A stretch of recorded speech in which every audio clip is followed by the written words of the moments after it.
ബുദ്ധിപരമായ വിനിമയമാണ് വിശ്വാസം.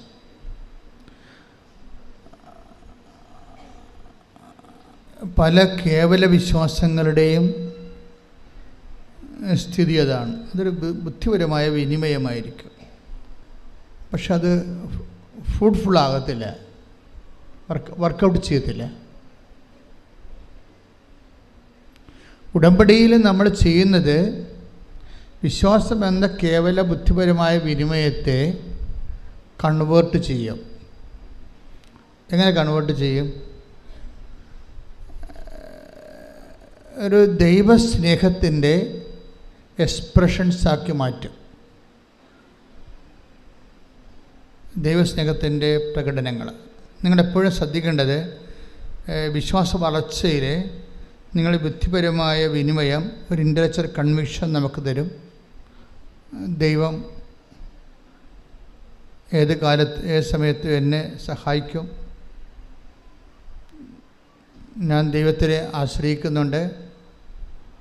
ഇല്ലെങ്കിൽ അതിനേക്കാൾ താഴ്ന്ന് ഞങ്ങളുടെ നാട്ടിലും മാതാവില്ലേ, അങ്ങനെ കുറേ സാക്ഷ്യങ്ങൾ വരുന്നുണ്ട്. ഞങ്ങളുടെ നാട്ടിലും മാതാവുണ്ടല്ലോ, പിന്നെ എന്തിനാണ് കെട്ടിയെടുത്ത് ആലപ്പുഴ പോണത് എന്നങ്ങ് ചെയ്യുന്നത്. അപ്പോൾ അതൊരു കേവല വിശ്വാസമാണ്. കേവല വിശ്വാസം ഉള്ള പ്രശ്നം, ഇപ്പം നിങ്ങളുടെ നാട്ടിൽ നിങ്ങൾ നിന്നാലും ഇവിടെ നിന്നാലും കേവല വിശ്വാസക്കാർക്ക്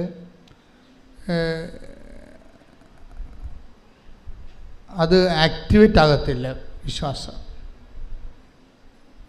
നമ്മൾ റീചാർജ് ചെയ്യാം, പക്ഷേ ആക്ടിവേറ്റ് ആകുന്നത് വേറെ ഒരു ഫങ്ഷനാണ് അല്ലേ. മൊബൈലിൽ നമുക്ക് റീചാർജ് ചെയ്യാൻ പറ്റും, പക്ഷേ ആക്ടിവേറ്റ് ആകുന്നത് വേറെ ഒരു ഫങ്ഷനാണ്. അതുപോലെ വി ക്യാൻ ഹാവ് ഫെയ്ത്ത്, പക്ഷെ ആ ഫെയ്ത്ത് ഒരു സാക്ഷ്യത്തിലേക്ക് പ്രവേശിക്കുന്നത് അതിൻ്റെ കണ്ടൻറ്റ് ബേസ് വേറെയാണ്. അതിൻ്റെ അകത്ത് സ്നേഹത്തിൻ്റെ എലമെൻറ്റ്സ് വേണം. ഉടമ്പടിയിൽ പുരോഗമിക്കുന്നുണ്ടെങ്കിൽ നിങ്ങൾ ഇൻട്രോസ്പെക്റ്റ് ചെയ്യേണ്ട ഒരു വിഷയം, എൻ്റെ ഫെയ്ത്ത് കണ്ടൻറ്റിൽ കണ്ടൻറ്റ് ഓഫ് ലവ് ഉണ്ടോ എന്ന് നോക്കണം. നമുക്ക് ആ വിഷയത്തിലൊക്കെ ആധ്യാത്മിക ജീവിതത്തിൽ ഇത്തിരി ബുദ്ധി ഉപയോഗിക്കുന്നതിൽ തെറ്റൊന്നുമില്ല. ഞാൻ നിങ്ങളുടെ വിശ്വാസത്തിൽ കണ്ടൻറ്റ് ഓഫ് ലവ് ഉണ്ടോ ഇല്ലയെന്ന് നോക്കണം. എന്നിട്ട് അതിൻ്റെ കുറവാണ് പരിഹരിക്കേണ്ടത്. കുറവ് പരിഹരിച്ച് മാത്രമേ നമുക്ക് വിശ്വാസ പുരോഗതി പ്രാപിക്കാൻ പറ്റത്തുള്ളൂ. അല്ലെങ്കിൽ ഇങ്ങനെ സ്റ്റാറ്റസ്കോ മെയിൻറ്റെയിൻ ചെയ്ത് പോകും, തൽസ്ഥിതി നിലനിന്ന് പോകും. നമുക്കൊരു 10 ഡിഗ്രി ഫെയ്ത്ത് ഉണ്ട്, നമ്മളെങ്ങനെ തലകുത്തി പോയി. ഇപ്പോൾ നിങ്ങൾക്ക് അതിൻ്റെ അകത്ത് ഈ കൃപാസനത്തിൽ വന്ന് എൻ്റെ പേരിൽ രോഗികളെ ശുശ്രൂഷിക്കാം, വീട്ടിലെ സഹായം കൊടുക്കാം, അമ്മയെ സഹായിക്കാം, അല്ലെങ്കിൽ അപ്പനെ സഹായിക്കാം, പിന്നെ പാവപ്പെട്ടവരെ സഹായിക്കാം. പക്ഷേ ഇങ്ങനെയൊക്കെ സഹായിച്ചാലും ചില സമയത്ത് നിങ്ങളുടെ വിശ്വാസത്തിനൊരു വളർച്ച ഉണ്ടാകാൻ ചിലപ്പോൾ സാധ്യതയുണ്ടാകത്തില്ല. അതെന്തുകൊണ്ടാണ്? അത് നിങ്ങൾ ടെക്നിക്കലി ഫങ്ഷനിലായതുകൊണ്ടാണ്, സാങ്കേതികമായിട്ട് ഫങ്ഷനിലാകുന്നത് കൊണ്ടാണ്. സാങ്കേതികമായിട്ടല്ല എൻ്റെ അത് വരണത്. ഇപ്പം നിങ്ങൾ രോഗികളെ കാണുന്നുണ്ടെങ്കിൽ, ഇപ്പോൾ ചിലരൊക്കെ എന്തുമാത്രം, അതായത് കൃപാസനത്തിൽ ഇത്രയും ദൈവാനുഗ്രഹം നിറഞ്ഞു നിൽക്കാൻ കാരണം ഉടമ്പടി എടുത്തവരെല്ലാവരും ലോകത്തിൻ്റെ എമ്പാടും പോയി ആശുപത്രികളിലും അനാഥാലയങ്ങളിലും ഹോസ്പിസുകളിലും അതുപോലെ കുടുംബങ്ങളിലുമൊക്കെ പോയി ആൾക്കാരെ ശുശ്രൂഷിക്കുകയും ഭക്ഷണം കൊടുക്കുകയും പണം കൊടുക്കുകയും അവിടെ നിന്ന് വസ്ത്രം കഴുകി കൊടുക്കുകയും അങ്ങനെ സൽപ്രവൃത്തികളുടെ ഒരു പ്രളയമാണ് ഈ ഉടമ്പടി അഴിച്ചു വിട്ടിരിക്കുന്നത്. അവരുടെ സൽപ്രവൃത്തികളുടെ ആസ്തി ആ ഉടമ്പടിയുടെ പൊതു ഖജനാവിലെ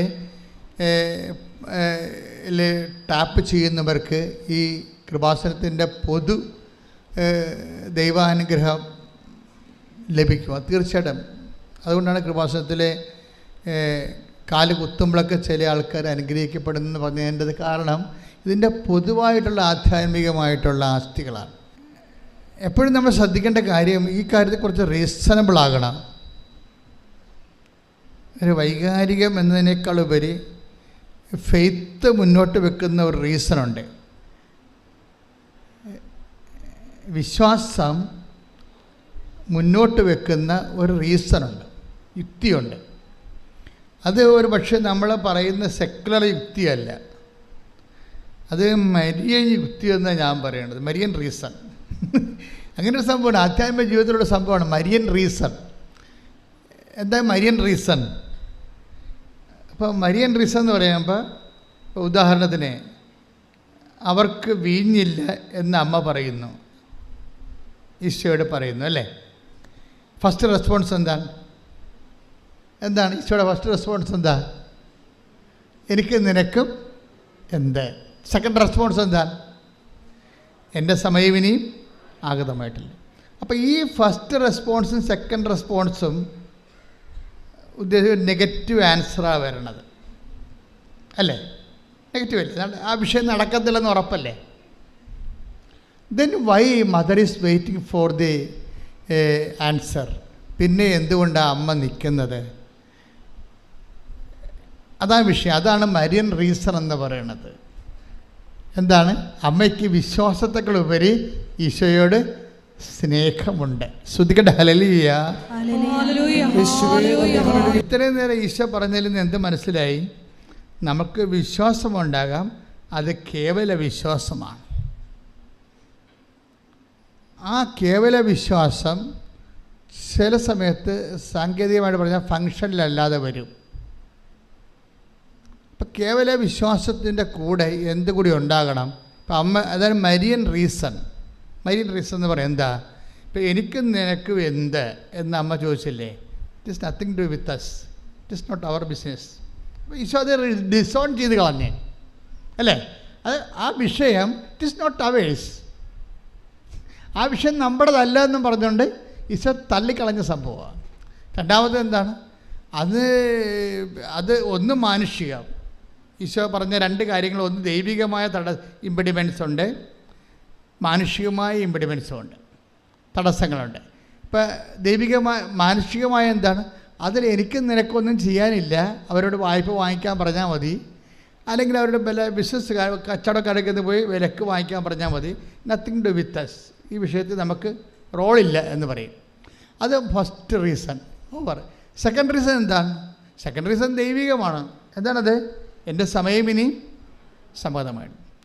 അപ്പോൾ നമ്മൾക്ക് ദൈവത്തിന് ഉത്തരം തരണമെങ്കിൽ ചില സമയത്ത് രണ്ട് തടസ്സങ്ങൾ വരാൻ സാധ്യത ഉണ്ടാകും. മാനുഷികമായിട്ട് അത് നമുക്ക് ചിലപ്പോൾ പ്രയോജനപ്പെടത്തില്ല എന്ന് വരാം. ചിലപ്പോൾ ദൈവികമായിട്ടും അത് നമുക്ക് തരാനുള്ള തടസ്സങ്ങളുണ്ടാകാം. ചിലപ്പോൾ നമ്മുടെ കുറവായിരിക്കും അത്. ദൈവികമായിട്ടൊരു അനുഗ്രഹം കിട്ടുന്നതിനുള്ള മെറിറ്റ് ചിലപ്പോൾ നമുക്ക് ഉണ്ടാകത്തില്ല. അതാണ് നമ്മുടെ കുറവായിട്ട് വരാൻ സാധ്യത. അപ്പോൾ ഈ രണ്ട് പ്രശ്നങ്ങളുണ്ട്. ഇപ്പം നിങ്ങൾ ഉടമ്പടി വച്ചിരിക്കുന്ന എല്ലാ വിഷയങ്ങൾക്കും ഇത് രണ്ടും ബാധകമാണ്. ചിലപ്പോൾ അത് മാനുഷികമായ തടസ്സം ഉണ്ടാകും, ചിലപ്പോൾ ദൈവികമായ തടസ്സമുണ്ടാകും. എന്നിട്ട് നമ്മൾ ഈ മാനുഷികമായ തടസ്സമുള്ള വിഷയം, ഇപ്പം നിങ്ങളുടെ ജപ്തി നടപടി, അല്ലെങ്കിൽ നിങ്ങളുടെ കല്യാണം ഒക്കണില്ല, അല്ലെങ്കിൽ നിങ്ങളുടെ മക്കളെ നിങ്ങൾക്ക് കിട്ടണില്ല, ജോലി കിട്ടണില്ല, ജോലി സ്ഥലത്തെ പ്രശ്നം, നിങ്ങൾക്ക് PR ആകുന്നില്ല, പെൻഷൻ കിട്ടിയിട്ട് അംഗീകരിച്ചിട്ട് നിങ്ങൾക്ക് കിട്ടണില്ല, ഇങ്ങനെ എന്തെല്ലാം പ്രശ്നമാണ്, ഇല്ലായ്മയെല്ലാം ഉള്ളത്. അതല്ല, ഈ പ്രശ്നങ്ങളെല്ലാം എന്തിൻ്റെങ്കിലും ഒരു ആബ്സെൻസാണ്. പ്രശ്നങ്ങളെല്ലാം എന്തിൻ്റെ ആബ്സെൻസ് ആകും? പ്രശ്നങ്ങളെല്ലാം നമുക്കുണ്ടാകുന്ന പ്രശ്നങ്ങൾ, ജപ്തി ആയാലും എന്ത് സംഭവമായാലും എല്ലാ പ്രശ്നങ്ങളും എന്തിൻ്റെങ്കിലും ഒരു ആബ്സെൻസാണ്, എന്തെങ്കിലും ഒരു പോരായ്മയാണ്. ഇപ്പോൾ രോഗമാണെന്ന് ആരോഗ്യത്തിൻ്റെ പോരായ്മ, ഇല്ലായ്മയാണല്ലോ. ഇതിനെ എല്ലാത്തിനും ഇങ്ങനെ പ്രശ്നങ്ങളെല്ലാം ഇല്ലായ്മ എന്നുള്ള രീതിയിലാണ് ബൈബിൾ അപ്രോച്ച് ചെയ്യണത്. ദാറ്റ് മീൻസ് ബൈബിൾ ഇല്ല എന്ന് പറഞ്ഞാൽ എൻ്റെ അർത്ഥം മെരിറ്റ് ഇല്ലെന്ന് എൻ്റെ അർത്ഥം. ബൈബിളിൻ്റെ രീതിയാണല്ലോ പറയേണ്ടത്. ഒരില്ലായ്മ. ഇപ്പോൾ അമ്മ എന്താ പറയണത്? അവർക്ക് വീഞ്ഞ് ഇല്ല. അവിടെ പ്രശ്നത്തെ മുഴുവന് അഭിമാന പ്രശ്നം ഉണ്ടായതിൻ്റെ അകത്ത് നാണം കെട്ടി അവിടെ നിന്ന് പിരിയത്തുള്ള ആ വിഷയം. പക്ഷെ അവർക്ക് ആ നാണം കെട്ടി പിരിയാൻ സാധ്യതയുള്ള വിഷയമാണത്. അപമാന പ്രശ്നമുണ്ട് അതിൻ്റെ അകത്ത്. നമ്മുടെ എല്ലാ വിജയമയുടെ മുമ്പിൽ നമ്മൾ ടെൻഷൻ അടിക്കണ എന്താ കാര്യം? നമ്മൾ ടെൻഷൻ അടിക്കാൻ കാര്യം അതൊരു അപമാനമായിട്ട് മാറുമോ ഇല്ലയെന്ന് നമുക്ക് ബുദ്ധിമുട്ടുള്ളത് കൊണ്ടാണ് നമ്മളത് വിഷയമാക്കുന്നത്. ഇങ്ങനെയുള്ള എല്ലാ വിഷയവും മൂടി വെച്ചുകൊണ്ട് അതിനെ അഡ്രസ്സ് ചെയ്യണത് സിംഗിൾ വാക്കിലാണ്. They have no wine. അവർക്ക് വീഞ്ഞ് ഇല്ല. അതിൻ്റെ ഉത്തരം വളരെ വ്യക്തമാണ്. അതിന് 2 ഇമ്പഡിമെൻറ്റ്സ് ഉണ്ട്, 2 തടസ്സങ്ങളുണ്ട്. ഒന്ന്, മാനുഷികമായി അത് വലിയ കാര്യം അല്ല. അതാണ് എനിക്ക് നിനക്ക് അവർക്ക് പർച്ചേസ് ചെയ്യാവുന്ന വിഷയമേ ഉള്ളൂ. അല്ലെങ്കിൽ അവർക്ക് ലെൻറ്റിന് അവർക്ക് ഹയർ ചെയ്യാം, അത്രയേ ഉള്ളൂ. നമ്മളതിൻ്റെ അകത്ത് ഇൻവോൾവ് ചെയ്യേണ്ട കാര്യമില്ല. It is none of our business എന്ന രീതിയിലാണ് അതിൻ്റെ ഫസ്റ്റ് ആൻസർ വരണത്. സെക്കൻഡ് ആൻസർ എന്താ വരണത്? സെക്കൻഡ് ആൻസർ പറയണത് എൻ്റെ സമയം ഇനി സമാഗതമായ ദൈവികമായ തടസ്സങ്ങളാണ് വേണം. ദൈവികമായി നീ അത് നിനക്ക് സ്വീകരിക്കാനുള്ള സമയമായിട്ടില്ല. ഈ അനുഗ്രഹം ഭൗതികമാണ്, പക്ഷേ ദൈവികമായിട്ട് നിനക്കത് സ്വീകരിക്കാനുള്ള സമയമായിട്ടില്ല. അപ്പോൾ ഇങ്ങനെ 2 ഇമ്പഡിമെൻറ്റ്സ് വന്ന സ്വാഭാവികമായിട്ട് എന്താ പറയേണ്ടത്? ആ ഒരു പ്രെയറിനോട് ഗുഡ് ബൈ പറഞ്ഞ് ബുദ്ധിയും ബോധമുള്ളവർ പോകും. പക്ഷേ എന്തുകൊണ്ട് മറിയം എന്താ ചെയ്യണത്? മറിയം അതിനെ വെയിറ്റ് ചെയ്യാൻ, എന്നിട്ട് മറിയം അതിനെ പരിശുദ്ധാത്മാവിൻ്റെ നിറവിൽ ഒരു പുതിയ പോംവഴി കണ്ടുപിടിക്കുകയാണ്. എന്താണ് അത്? കവനൻ്റൽ ഫോർമുലയാണ് അവിടെ ഉപയോഗിക്കുന്നത്. നമുക്കിത് ഇപ്പോൾ ഈ കാലങ്ങളിലല്ലേ മനസ്സിലായത്. നമ്മൾ വെള്ളം കോരാൻ പറഞ്ഞപ്പോൾ വെള്ളം കോരി, വിറക് കൊട്ടാൻ പറഞ്ഞാൽ വിറക് കെട്ടി, എന്തൊക്കെ പറഞ്ഞാലും നമ്മൾ വായിച്ചുകൊണ്ടും പ്രസംഗിച്ചുകൊണ്ടും പോയത്. ഇപ്പോഴല്ലേ നമ്മൾ മനസ്സിലാക്കണത് ഈ നടക്കാത്ത കാര്യം നടക്കാൻ കവനൻ്റ് ഫോർമുലയാണ് ഉപയോഗിക്കേണ്ടതെന്ന് മനസ്സിലായി. ഇത് പുതിയത് മറിയത്തിൻ്റെ ഫോർമുല അല്ല. ഏജ് ഓൾഡായിട്ട് ബൈബിള് ദൈവത്തിനെ മനുഷ്യൻ്റെ ജീവിതത്തിലേക്ക് ഇറക്കിക്കൊണ്ട് വരുന്നതിന് വേണ്ടി ഉപയോഗിക്കുന്നതാണ് ബൈലാറ്ററൽ എഗ്രിമെൻ്റ് മെത്തേഡ്. ഈ ബൈലാറ്ററൽ എഗ്രിമെൻ്റ് മെത്തേഡിലൂടെ എന്താണ് ശരിക്കും പറയുന്നത്? ഇത് ആക്ടിവേറ്റ് ചെയ്യണമെങ്കിൽ എന്ത് വേണം? You must have A certain amount of level of love. നമുക്കറിയാം. അതാണ് ഞാൻ പറഞ്ഞത്, നിങ്ങളുടെ സൽപ്രവൃത്തികൾ ഇനി ഫുൾ കണ്ടു. അതാർക്കും ചെയ്യാം. സൽപ്രവൃത്തികൾ ചെയ്യണമെന്നുണ്ടെങ്കിൽ നമ്മൾക്ക് എപ്പോഴും വരേണ്ട ഒരു വിഷയം, നമ്മൾ ഗുഡ് വർക്ക്സ് എന്നാണ് പറയണത് സൽപ്രവൃത്തിയെ. പക്ഷേ ബൈബിൾ ശരിക്കും ദൈവത്തിൻ്റെ മൈൻഡ് ആണ് നമ്മൾ തർജ്ജമ ചെയ്യണമെന്നുണ്ടെങ്കിൽ ഈ സൽപ്രവൃത്തികൾ ഗുഡ് വർക്കുകൾ അല്ല. ശരിക്കും പറഞ്ഞാൽ ദാറ്റ് ഈസ് ഗ്രേസ്ഫുൾ വർക്കാണ്, ഗ്രേസ് ഗിവിങ് വർക്ക്സിനാണ് ഈ പറയുന്ന ബൈബിൾ എപ്പോഴും സൽപ്രവൃത്തികളുടെ ഇവിടെ കുറഞ്ഞിട്ടാണോ ക്രിസ്തു ആഗതനാകേണ്ടി വരണത്? ക്രിസ്തുവിന് മുമ്പ് എത്രയോ സൽപ്രവർത്തികൾ ചെയ്ത മനുഷ്യർ ഈ ഭൂമിയിലുണ്ട്. സോക്രട്ടീസൊക്കെ നല്ല മനുഷ്യരല്ലായിരുന്നോ? എന്താ അവർക്ക് കുഴപ്പം? പക്ഷെ അവിടുത്തെ പ്രോബ്ലം, ബൈബിൾ അങ്ങനെ ഒരു സൽപ്രവൃത്തികൾ വർദ്ധിപ്പിക്കാൻ വേണ്ടിയല്ലോ ഈ ഭൂമിയിൽ ക്രിസ്തു ആഗതനായത്. പിന്നെ എന്താണ്? കൃപാവര പ്രവർത്തനങ്ങളാണ്. ഈ സൽപ്രവൃത്തിയും കൃപാവര പ്രവർത്തിയും തമ്മിൽ ഇപ്പം ഒത്തിരി വ്യത്യാസമുണ്ട്. നിങ്ങൾ ഉടമ്പടിയിൽ നിങ്ങൾ ചെയ്യേണ്ടത് ഗ്രേസ് ഗീവിങ് വർക്ക്സാണ് ചെയ്യേണ്ടത്. കൃപാവര പ്രവർത്തനങ്ങൾ, കൃപ നമുക്ക് ലഭിക്കാൻ ആവശ്യമായ വർത്തനങ്ങൾ, അതെന്താ ചെയ്യണം? കൃപ വർദ്ധിപ്പിക്കണമെങ്കിൽ എന്ത് ചെയ്യണം? കൃപ എല്ലാം യേശുക്രിസ്തുവിൻ്റെ നെയിമിൻ്റെ അണ്ടറിലാണ് കൃപയെല്ലാം വരണത്. കൃപ എന്ന് പറഞ്ഞാൽ എന്താണ്? അതുകൊണ്ടാണ് ബൈബിൾ പറയണത് കൃപയും സത്യവും. The word of God. ശ്രുതിക്കട്ടെ. ഹല്ലേലൂയ ഹല്ലേലൂയ ഹല്ലേലൂയ ഹല്ലേലൂയ ഹല്ലേലൂയ. യേശുവേ നന്ദി. ഹല്ലേലൂയ ഹല്ലേലൂയ ഹല്ലേലൂയ. യോഹന്നാൻ 1:17. എന്തുകൊണ്ടെന്നാൽ നിയമം മോശ വഴി നൽകപ്പെട്ടു, കൃപയും സത്യവുമാകട്ടെ യേശുക്രിസ്തു വഴി ഉണ്ടായി.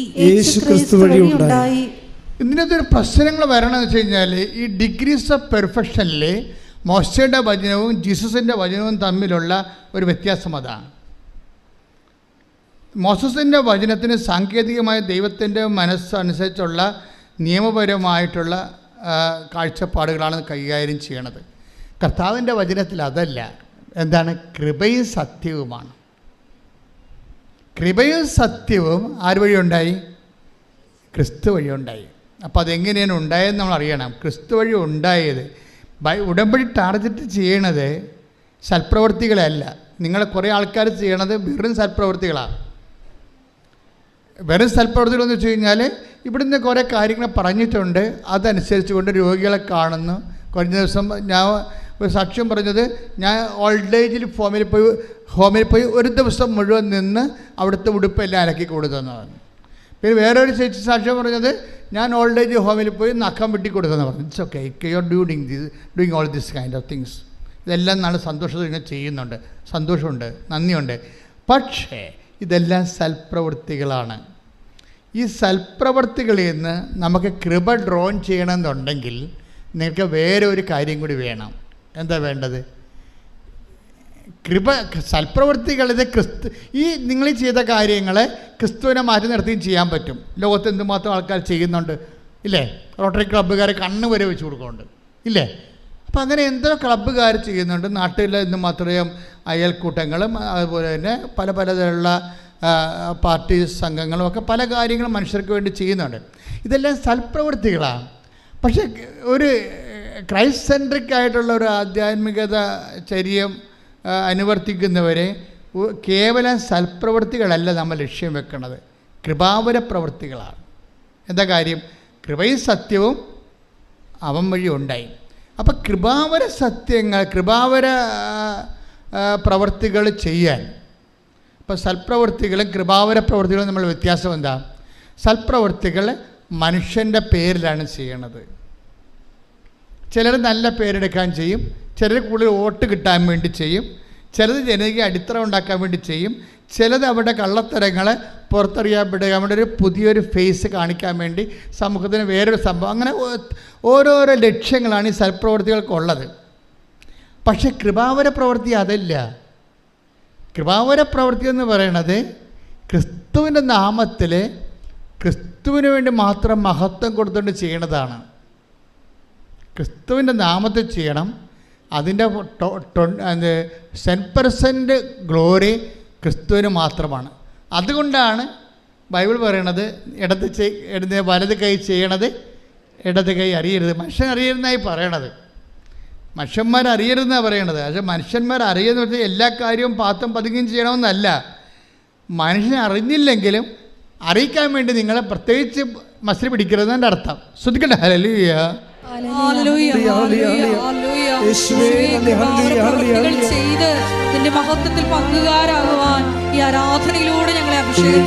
നമ്മൾ കേവല വിശ്വാസത്തിൽ നിന്ന് സൽപ്രവൃത്തികളിലേക്കും പിന്നെ കൃപാവര പ്രവൃത്തികളിലേക്കും സഭ വെളിപാടുകളുടെ പൂർണ്ണതയിലേക്ക് പോകുന്നത് കാലങ്ങൾ കൊണ്ടാണ്, ഒറ്റയടിക്കല്ല.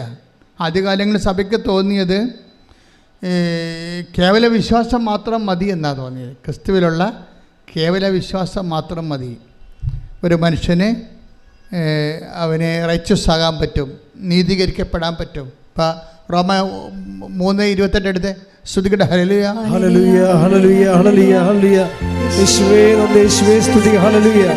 റോമ 3:28 എന്തെന്നാൽ നിയമാനുഷ്ഠാനം കൂടാതെ